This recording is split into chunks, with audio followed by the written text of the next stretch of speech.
Assalamualaikum warahmatullahi wabarakatuh. Perkenalkan, nama saya Nur Hamida dengan NPM 250120104007. Hari ini saya akan menjelaskan bagaimana cara mengolah data analisis regresi menggunakan Excel.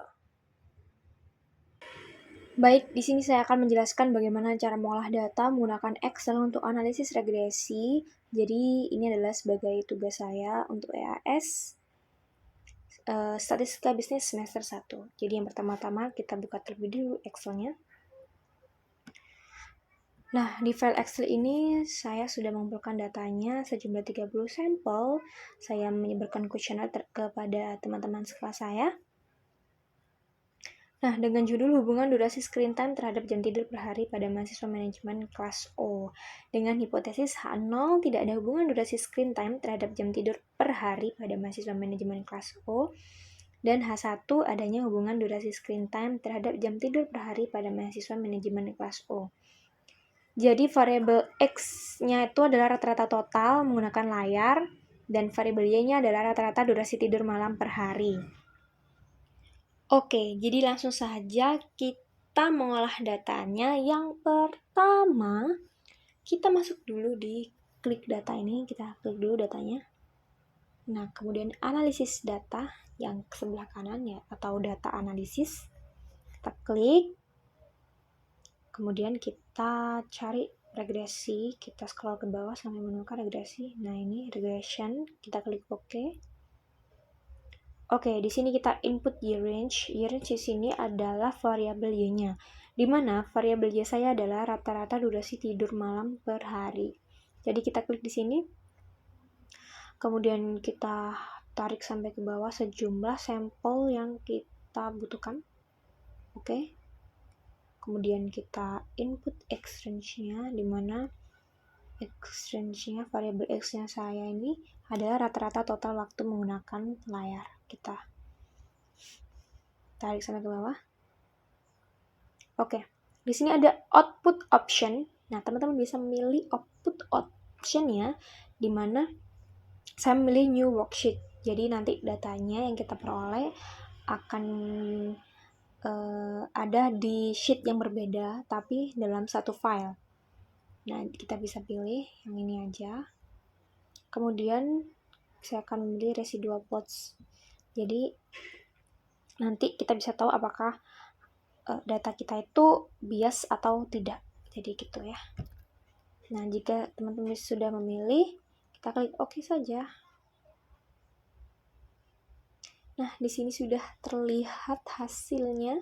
Jadi kita rapikan terlebih dahulu agar mudah dibacanya.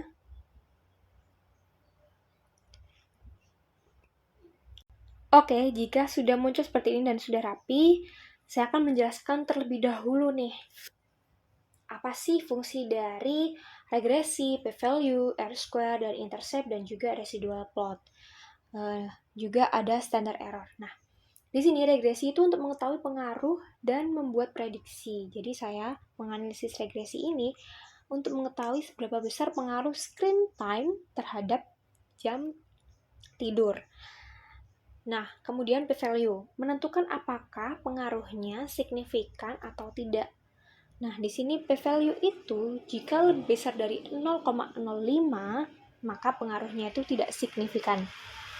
Kemudian jika p-value ini kurang dari 0,05, maka pengaruhnya adalah cukup signifikan. Ada R-square. R-square sendiri itu untuk mengukur seberapa kuat nih variabel X menjelaskan variabel Y. Nah, kisaran nilai dari R-square sendiri itu dari 0 sampai 1. Jadi jika 0,00, maka model itu tidak menjelaskan apa-apa. Jika R-square-nya itu 1,00, maka 100% model itu menjelaskan perubahan data. Nah, kemudian ada intercept. Intercept di sini itu untuk mengetahui nilai Y ketika X itu sama dengan 0.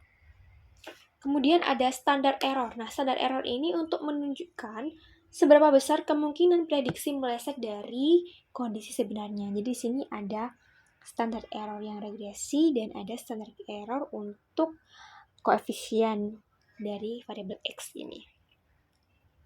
Oke, langsung saja saya akan menjelaskan interpretasinya. Saya akan menjelaskan dari koefisien X ini ya, hubungan antara screen time dan durasi tidur. Oke, saya akan memberi warna agar terlihat dan tidak membingungkan. Yang ini. Nah, hasil regresi ini menunjukkan bahwa koefisien screen time bernilai minus 0,052. Angka ini menunjukkan bahwa jika screen time bertambah 1 jam, maka durasi tidur itu cenderung berkurang sekitar 0,052 jam. Nah, arah ini berhubungan negatif, sehingga semakin lama seorang menggunakan layar, semakin berkurang waktu untuk tidurnya. Kemudian nilai p-value.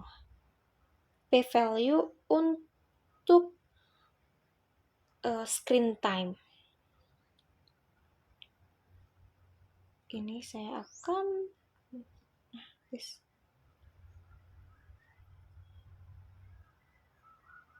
Nah, nilai p-value-nya sendiri ini adalah 0,453. Jauh lebih besar dari batas signifikasi yaitu 0,05.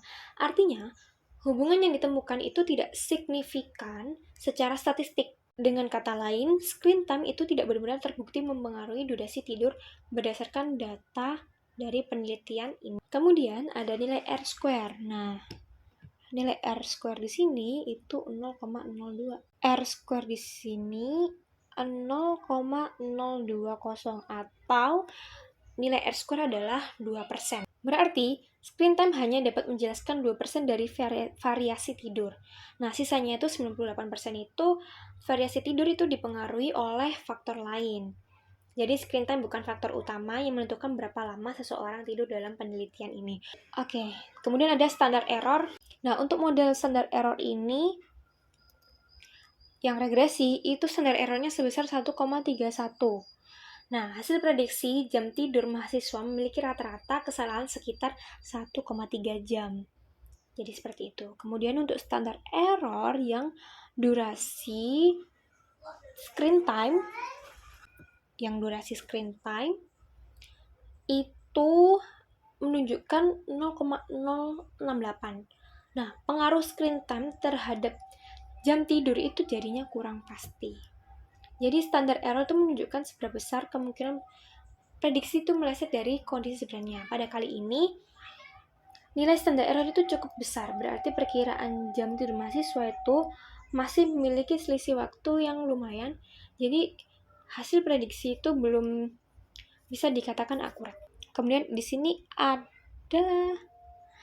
intercept. Nah, ini intercept menunjukkan nilai Y ketika X itu sama dengan 0. Nah, intercept itu untuk menjelaskan nilai Y ketika X sama dengan 0. Nah, di sini nilai Y saya itu adalah rata-rata jam tidur ketika X sama dengan 0 dan X saya itu adalah durasi screen time sama dengan 0. Jadi, jika durasi screen time pada penelitian kali ini itu sama dengan 0, maka rata-rata jam tidurnya itu sebesar 6,82 sekian jam. Kemudian, ini ada residual plot.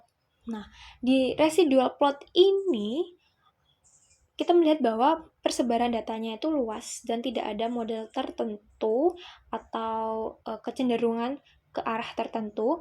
Jadi, data yang saya peroleh itu tidak bias. Jadi kesimpulan hasil penelitian menunjukkan bahwa screen time tidak memiliki pengaruh signifikan terhadap durasi tidur. Hubungan yang terlihat itu sangat lemah dan mungkin hanya terjadi secara kebetulan saja di penelitian kali ini. Nah, faktor-faktor lain di luar screen time itu kemungkinan lebih besar pengaruhnya terhadap durasi tidur, seperti mungkin begadang, atau tingkat stres, atau tingkat kelelahan. Dalam penelitian saya kali ini, H0 diterima dan H1 ditolak. Jadi cukup sampai di sini video kali ini. Semoga penjelasan saya dapat mudah dipengerti. Wassalamualaikum warahmatullahi wabarakatuh.